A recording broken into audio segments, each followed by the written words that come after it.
छत्रपती संभाजीनगर हायवेवर वाहन चालवणाऱ्या इसमास मारहाण करून मोबाईल हिसकावून व रोख 10,000 रुपयाची जबरी चोरी करणारे आरोपी जेरबंद. निफाड पोलिसांची कामगिरी.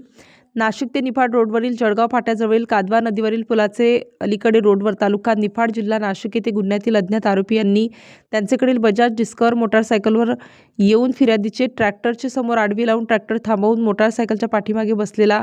लाल रंगाचे स्वेटर घातलेल्या आरोपिताने ट्रॅक्टरवर चढून तुझा मोबाईल नंबर दे असा बहाणा करून फिर्यादीने मोबाईल न दिल्याने त्याने बळजबरीने फिर्यादीचा विवो कंपनीचा मॉडेल 29 मोबाईल हिसकावून घेतला व फिर्यादीस ट्रॅक्टरच्या खाली ओढले व आरोपी क्रमांक 2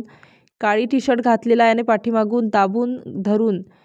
दोघांनी लाथाबुक्क्यांनी मारहाण करून फिर्यादी ही डाव्या पायाने अपंग असताना देखील त्यांना खाली पाडून बळजबरीने फिर्यादीचे खिशातील 10,000 रुपये काढून घेऊन त्यांच्याकडील मोटारसायकल घेऊन नाशिक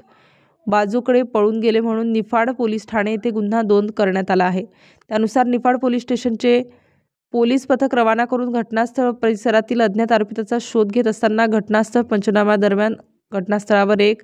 टेक्नोस्पार्क नावाचा आकाशी रंगाची पाठीमागील कव्हर असलेला मोबाईल मिळून आल्याने सदर मोबाईलची खात्री करता त्यात जिओ कंपनीचे सिम कार्ड असून सदर नंबरची माहिती घेऊन खात्री करता तसेच गुप्त बातमीदाराकडून माहिती काढली असता त्यानुसार सदरचा मोबाईल नंबर हा आकाश ज्ञानेश्वर सानप राहणार कसबे सुकेने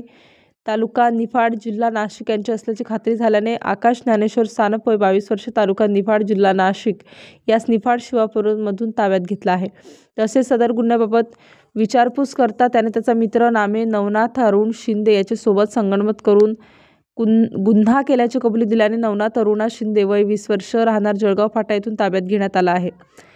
हवालदार शरद शिंदे, पोलीस नाईक नितीन सांगळे, पोलीस शिपाई विनोद जाधव, पोलीस शिपाई राजू दरोडे, पोलीस शिपाई धनंजय जाधव, पोलीस शिपाई विक्रम लहाणे यांच्या पथकाने वरील गुन्ह्यात अज्ञात आरोपितांचा कसोशीने शोध घेऊन गुन्हा तात्काळ उघडकीस आणला आहे. स्टार न्यूजसाठी मोहसिन पठाण, नाशिक.